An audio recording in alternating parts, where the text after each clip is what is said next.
ശ്രീദേവി അസ്ട്രോളജിയിലേക്ക് ഏവർക്കും സ്വാഗതം.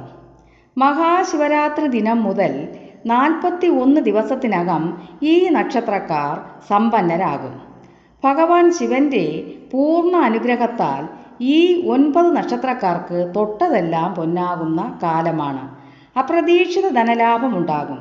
ഇവരുടെ ശിവരാത്രി വ്രതവും പൂജകളും പ്രാർത്ഥനയും ഭഗവാൻ കേട്ടു. മഹാദേവൻ ക്ഷിപ്രപ്രസാദിയാണ്. ഭഗവാൻ പ്രസാദിച്ചാൽ എല്ലാ സൗഭാഗ്യങ്ങളും വളരെ പെട്ടെന്നുണ്ടാകും. ചില ശുഭഗ്രഹങ്ങൾ ഈ നക്ഷത്രക്കാർക്ക് ശുഭരാശികളിൽ സഞ്ചരിക്കുന്ന കാലമായതിനാലും അപ്രതീക്ഷിത ധനലാഭം ഉണ്ടാകും. ഇവരുടെ ആഗ്രഹങ്ങളൊക്കെ നടക്കും. ഇത് ഒരു പൊതുഫലമാണെങ്കിലും, അതായത് ഗോചരാലുള്ള ഫലം ചന്ദ്രാൽ നോക്കിയാലും 70% പേർക്കും അനുഭവത്തിൽ വരും. ധനകാരകനായ വ്യാഴഗ്രഹവും ശുക്രഗ്രഹവും ശുഭരാശികളിൽ സ്ഥിതി ചെയ്യുന്നതുകൊണ്ടും ഇതുവരെയും അനുഭവിച്ചു കൊണ്ടിരുന്ന കഷ്ടതകളും രോഗദുരിതങ്ങളും കടബാധ്യതകളും ഒഴിഞ്ഞുപോകും. ഈ നക്ഷത്രക്കാർ വീട്ടിലുണ്ടായിരിക്കുന്നത് തന്നെ വളരെ ഭാഗ്യമാണ്. ആ വീട്ടിലുള്ളവർക്കും കൂടെ ഭാഗ്യം ലഭിക്കും. നക്ഷത്രക്കാർ ആരൊക്കെയെന്ന് നോക്കാം. കാർത്തിക, ഉത്രാടം, മകം, ചതയം, പൂരം, അവിട്ടം, ചിത്തിര, ഉത്രം, വിശാഖം. ഇവർക്കിനി നല്ല കാലമാണ്. സർക്കാർ ജോലി ലഭിക്കാൻ ശ്രമിക്കുന്നവർക്ക് ഉന്നത വിജയമുണ്ടാകും. PSC ടെസ്റ്റുകൾ എഴുതിയാൽ ജോലി ലഭിക്കും. സർക്കാരിൽ നിന്നും പണം ലഭിക്കാൻ യോഗമുണ്ട്. ഈ നക്ഷത്രത്തിലുള്ള വിദ്യാർത്ഥികൾ പഠിത്തത്തിൽ ശ്രദ്ധിക്കും. ആരും നിർബന്ധിക്കാതെ അവർ പഠിക്കാൻ തുടങ്ങും. പരീക്ഷാ വിജയവും ഉണ്ടാകും. ഇനി ഉയർന്ന വിദ്യാഭ്യാസവും ഇവർക്ക് സാധ്യമാകും. ഉയർന്ന മാർക്കും ലഭിക്കും. ശ്രീകൃഷ്ണ ക്ഷേത്രത്തിൽ കുട്ടികളുടെ പേരും നക്ഷത്രവും പറഞ്ഞ് വിദ്യാഗോപാല മന്ത്രാർച്ചന കഴിപ്പിക്കുന്നതും മയിൽപ്പീലി സമർപ്പിക്കുന്നതും വളരെ ഉത്തമമാണ്. ഉന്നത വിദ്യാഭ്യാസത്തിന് വഴിതെളിയും. ഈ നക്ഷത്രത്തിൽപ്പെട്ട കുട്ടികളുടെ മാതാപിതാക്കൾക്കും ഭാഗ്യമുണ്ടാകും. കലാരംഗത്തും ഇവർ ശോഭിക്കും. ലോട്ടറി ലഭിക്കാനും ഇവർക്ക് ഭാഗ്യമുണ്ട്. ഇടയ്ക്കിടയ്ക്ക് മനസ്സിൽ തോന്നുമ്പോൾ ഒരു ലോട്ടറി ടിക്കറ്റൊക്കെ എടുക്കാം. ഈ പറയുന്ന നക്ഷത്രക്കാർ ശിവഭഗവാനെ പ്രാർത്ഥിച്ചിട്ടെടുക്കുക.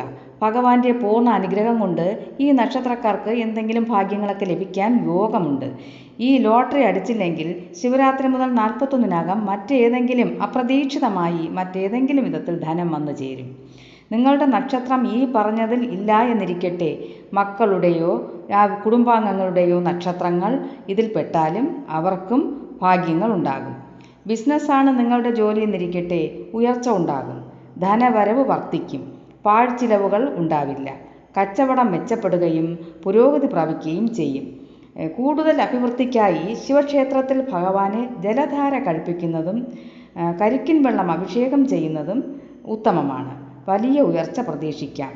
ചൊവ്വ, വെള്ളി എന്നീ ദിവസങ്ങളിൽ സന്ധ്യാനേരത്ത് പച്ചക്കർപ്പൂരം കത്തിക്കുന്നത് ദൃഷ്ടിദോഷം മാറാൻ ഉത്തമമാണ്. ചിലപ്പോൾ ദൃഷ്ടി ഏൽക്കാൻ സാധ്യത ഉണ്ട്. ഉയർച്ച വരുമ്പോൾ സാധാരണയായി ഈ ദൃഷ്ടി, കണ്ണേറിയതൊക്കെ വരും. അപ്പോൾ ഈ പച്ചക്കർപ്പൂരം കത്തിച്ചാൽ അതങ്ങ് മാറിപ്പോകും. പച്ചക്കർപ്പൂരം കെട്ടി തൂക്കുന്നതും നല്ലതാണ്. കടയുടെ മുകളിലോട്ടൊക്കെ ഇങ്ങനെ മൂലകൾ നോക്കി കെട്ടി തൂക്കുന്നതും നന്നായിരിക്കും. കൈ നിറയെ പണം വന്നു ചേരും. ഇനി ഇവരുടെ സ്വന്തം ജാതകത്തിൽ വ്യാഴദശയോ ബുധദശയോ ശുക്രദശയോ നടന്നാലോ ശുഭഗ്രഹ യോഗം ചെയ്ത് ഈ ശുഭദശകൾ നിന്നാലോ ഇവർക്ക് വലിയ ഭാഗ്യം ലഭിക്കും. എല്ലാ കാര്യത്തിലും വിജയമുണ്ടാകും. നല്ല കാലമാണിനി. നേരത്തെ തന്നെ രോഗദുരിതങ്ങൾ ഉണ്ടായിരുന്നവർക്ക് നല്ല ഒരു മാറ്റം വരും. രോഗശമനം ഉണ്ടാകും. കാലുവേദന, വാതരോഗം, ഉദരരോഗം ഇവയൊക്കെ ഉണ്ടായിരുന്നവർക്ക് അത് മാറും. ശിവക്ഷേത്ര ദർശന വേളയിൽ മൃത്യുഞ്ജയ പുഷ്പാഞ്ജലി കഴിപ്പിക്കുക. കൂവളത്തില കൊണ്ട് പേരും നക്ഷത്രവുമൊക്കെ പറഞ്ഞ് മൃത്യുഞ്ജയ പുഷ്പാഞ്ജലി കഴിപ്പിച്ചാൽ രോഗശമനം വളരെ എളുപ്പമുണ്ടാകും. ഈശ്വര പ്രാർത്ഥന കൊണ്ട് മാറാത്തതായി ഒന്നും തന്നെ ഇല്ല. എല്ലാ രോഗദുരിതങ്ങളും ദാരിദ്ര്യവും കഷ്ടപ്പാടുകളും ദുഃഖങ്ങളും സമർപ്പിക്കാൻ മറ്റെവിടെയാണ് സ്ഥാനമുള്ളത്? ക്ഷേത്ര ദർശനം നടത്തുക. ദാരിദ്ര്യശമനവും ഉണ്ടാകും, രോഗശമനവും ഉണ്ടാകും. കൂടുതൽ നന്മയ്ക്കായി ശ്രീകൃഷ്ണ ക്ഷേത്ര ദർശനം നടത്തി തുളസിമാല സമർപ്പിക്കുക. നെയ്വിളക്ക്, പാൽപ്പായസം കഴിപ്പിക്കുന്നതും വളരെ ഉത്തമമാണ്. ഈ നക്ഷത്രക്കാർക്ക് ശ്രീകൃഷ്ണ ഭഗവാന്റെ ക്ഷേത്രത്തിൽ ദർശനം നടത്തുന്നത് വളരെ നല്ലതാണ്. ഭക്തി കൂടും. ക്ഷേത്രത്തിൽ പോകണമെന്ന് തോന്നിക്കൊണ്ടിരിക്കും. ക്ഷേത്ര ദർശനവും ധാരാളം നടക്കും. നല്ല കാലമാണിനി. ഇത്തരം അറിവുകൾ നിങ്ങൾക്ക് ലഭിക്കാനായി എല്ലാവരും സബ്സ്ക്രൈബും ലൈക്കും ചെയ്യണം. ഓം നമഃശിവായ എന്ന് കമൻറ്റും ചെയ്യണം. എല്ലാവർക്കും എല്ലാ നന്മകളും മനസമാധാനവും ജീവിതത്തിലുണ്ടാകട്ടെ, ആയുസ്സും ആരോഗ്യവും വർദ്ധിക്കട്ടെ എന്ന് ഞാനും ശിവഭഗവാനോട് ആത്മാർത്ഥമായി പ്രാർത്ഥിക്കുന്നു.